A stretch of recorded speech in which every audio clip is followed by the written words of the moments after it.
Shabbat Shalom et une bonne année j'espère.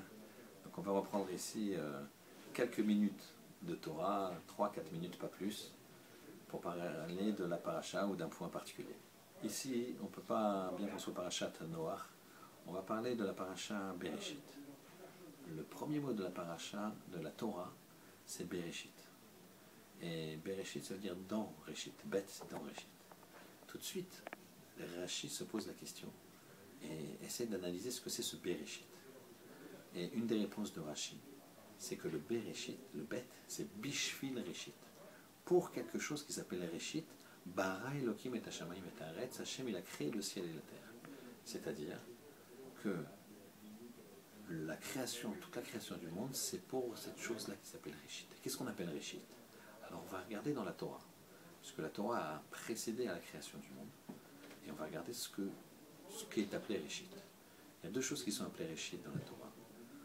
Réchit Tevuato, et ça on parle de Israël, le peuple juif, et Réchit Darko. Réchit Darko, le premier chemin, et c'est quoi? C'est Torah. Donc on arrive ici à un secret extraordinaire, que Bereshit, pour Réchit, Bishvil Réchit, pour quelque chose qui s'appelle Réchit, donc Torah ou Israël, c'est ça qui s'appelle Réchit, ou et Israël, pour la Torah que Israël, que les Juifs vont étudier, Bara Elohim et Hashamayim et Haaretz. On a dès le début de la création du monde, dès le début de la narration de la création du monde dans la Torah, le mode d'emploi. Israël qui étudie la Torah. La paracha de cette semaine, elle continue avec un yesod, avec une base extrêmement forte également.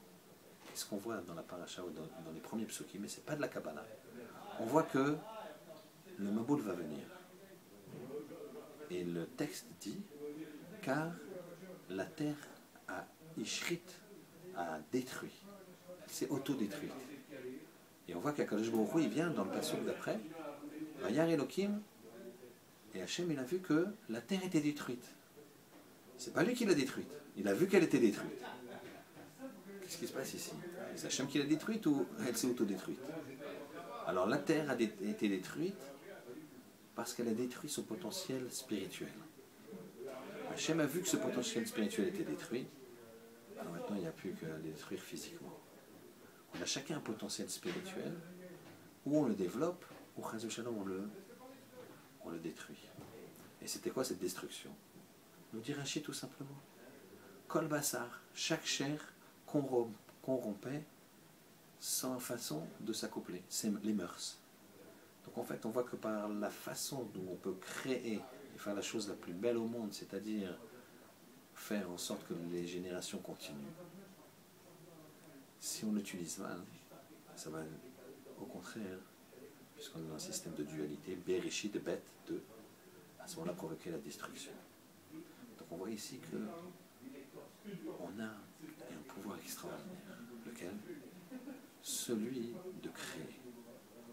Et c'est nous qui imposons, entre guillemets, la conduite de ce qui se passe dans les cieux. Puisque la terre était détruite. On détruit le potentiel spirituel, alors la destruction arrive dans le monde. On le développe, on le crée, alors la création et le bonheur viennent dans le monde. Et comment? Et bien on revient toujours à ce principe Bereshit. Bishvil Réchit pour la Torah, pour Réchit.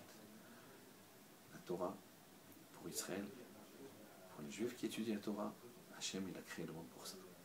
Donc Hachem il fasse qu'on comprenne bien avec ces deux commencements, Parashat Noach, Parashat Bereshit, dans ces deux extrémités, le but de la création, la Torah étudiée par le clan d'Israël, et à travers ça, la puissance de développer son potentiel spirituel et de créer avec ça exactement la dynamique que Hachem il veut qu'on crée. Et Chaz v'Shalom, si jamais on ne le fait pas, et ben ça sera le sens contraire. Hachem nous aide à prendre des bons choix et à progresser dans la Torah et la Kedusha. Shabbat Shalom.